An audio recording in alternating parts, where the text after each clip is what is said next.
lagaknya lebih lagi daripada juru nikah. Juru nikah kata tak ada apa, juru nikah okey, tanya saksi, ulang balik. Semua dalam majlis dengar lafaz qabul tu betul, ijab tu betul, qabul tu betul. Saksi pula kata tak betul, kena ulang balik. Ini saksi 20 yang kan. Saksi RM20, lagak lebih. Kalau dah jelas terang, dah pakai mikrofon, terang tak sangkut. Juri nikah tanya, macam mana saksi? Tuan Imam kena naik, kena ulang balik.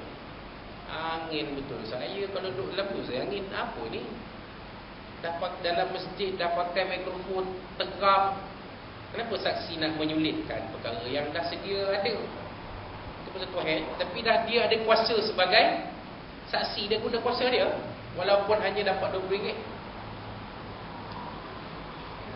Tapi kalau sedikit, bayar 300-400, jadi janji mahu aja.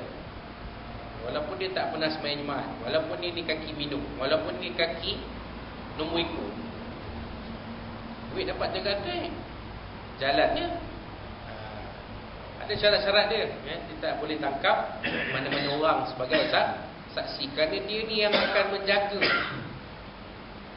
perkara-perkara yang berkaitan dengan perkahwinan. Kalau ada berlaku konflik,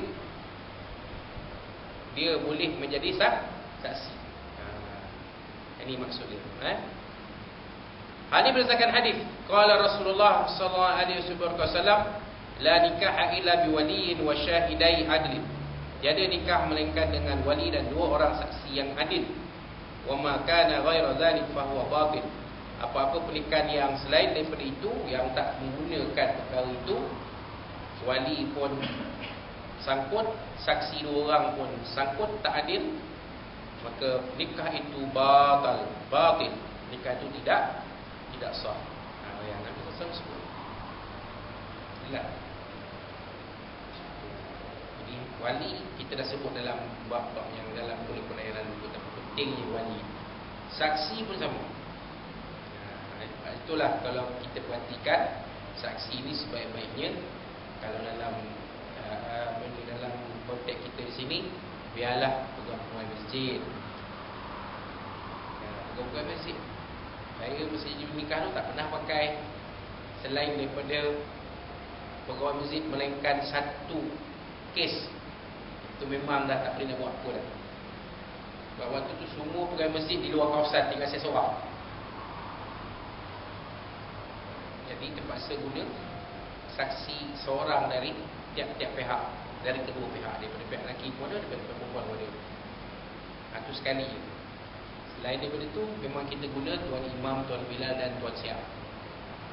Kerana pegawai masjid ni, kita yakin mereka ini adalah seorang yang Muslim yang adil. Takkan dia boleh jadi Imam, boleh jadi Bilal, boleh jadi Siap. Seorang yang adil pada tanggapan umum. Kalau nak cari perfect, nak cari sempurna, payahlah. Itu dalam menjaga nikah, kita minta semua orang dalam majlis, sebelum kita mulakan menjaga nikah ni, saya mohon kepada semua yang hadir untuk kita mengikut sama-sama dengan saya, mengucap 2 kalimah syahadah, kemudian kita sama-sama beristighfar kepada Allah SWT, dan kita memanjatkan selawat dan salam kehadrat yang besar Nabi kita Sayyidina Muhammad sallallahu alaihi wasallam. Bila dah ada 3 tu clear, tak ada masalah, kita pelihara segala-galanya, termasuklah saksi tadi 2 orang. Walaupun kita tahu secara ghalibnya dia pegawai masjid itu adalah saksi yang adil, tapi memperbaharui iman itu lebih baik.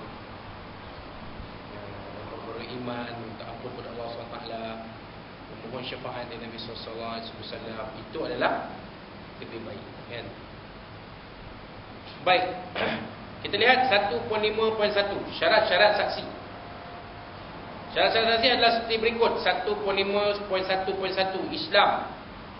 Akad nikah tidak sah jika orang bukan Islam menjadi saksi. Hal ini adalah kerana akad nikah merupakan perkara yang berkaitan dengan agama. Oleh itu saksinya hendaklah orang yang beragama Islam, kerana persaksian orang bukan Islam tidak boleh dipercayai terhadap orang Islam. Itu kaedahnya. Jadi saksi pertama sekali, syarat saksi mesti seorang beragama Islam. Ini hal agama ni. Kan? Kita nak melaksanakan tuntutan syariat, tuntutan syarak, maka bersangkutan dengan agama. Kita tak boleh pakai Acong, Muthusami, Krishnasamy, John, Paul. Tak boleh. Kita boleh pakai Muhammad, Ali, Ahmad. Itu boleh. Sebab mereka beragama Islam.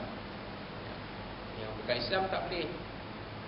Tak boleh jadi saksi. Kerana persaksian mereka kita tak boleh guna. Tak boleh guna. Tamat pula persaksian adalah kuasa dan orang Islam dia punya kuasa terhadap orang Islam.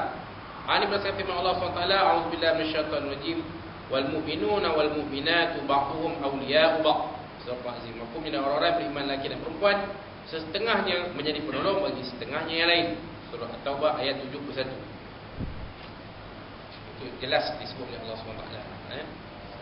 Kuasa orang Islam atas orang Islam. Itu juga firman Allah SWT, A'udzubillahi minasyaitonir rajim, wa la yaj'alallahu lil kafirina 'alal mu'minina sabila.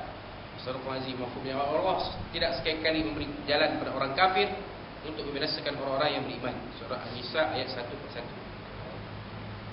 Itu dia tuan. Itulah kita lihat dalam masyarakat kita, umat Islam seluruhnya tidak ada umat Islam yang dibinasakan, yang berjaya dibinasakan sepenuhnya oleh orang-orang kafir. Tak ada. Kata Palestin, kita tengok kan, berapa puluh tahun dijajah oleh Zionis Israel, tapi umat Islam Palestin masih ramai. Berapa ramai yang dah tentu korban kan, di Gaza, di tepi barat kan? Tapi mereka masih wujud di atas muka bumi. Macam kita lihat sekarang ni di Rohingya di Myanmar, mereka diseksa, dibunuh dan sebagainya, tapi masih ada umat Islam Rohingya Myanmar tu masih wujud di atas muka bumi. Masih ada. Di Afrika Tengah kita lihat orang-orang Islam Afrika Tengah dibunuh oleh orang-orang Kristian kan. Ada yang dibakar hidup, tapi mereka masih wujud di atas bumi. Sebab ni firman Allah SWT, Allah Ta'ala tidak jadikan umat Islam itu hancur habis, dibinasakan oleh orang-orang kafir. Tak ada. Allah Ta'ala tak bagi jalan. Tidak akan jadi seperti mana umat-umat yang terdahulu, seperti orang-orang Yahudi yang dilanggar oleh Raja Babel, Raja Babylon, Raja Babil, Nebuchadnezzar, sampai hancur negara Yahudi dikerjakan. Tak ada. Itu umat terdahulu. Umat Nabi Muhammad SAW, Allah Ta'ala beri rahmat. Kalau berlaku penindasan, pembunuhan, operasi dan sebagainya, tidak sampai membinasakan kesemua umat Islam di satu tempat. Tak ada. Masih ada lagi umat Islam di tempat tersebut, di negeri tersebut, di negara tersebut. Kan? Walau Allah Ta'ala jadikan umat Islam itu berkembang lebih pesat daripada umat bukan Islam di dalam sebuah negara. Contoh macam di Palestin, Israel, jumlah penduduk Gaza lebih cepat berkembang dibandingkan dengan penduduk Israel. Kita tengok fakta. Mati ramai, tapi yang beranak lagi ramai. Kan? Sedangkan Israel tak berlaku demikian. Wallahu a'lam. Baik. 1.2, 1.5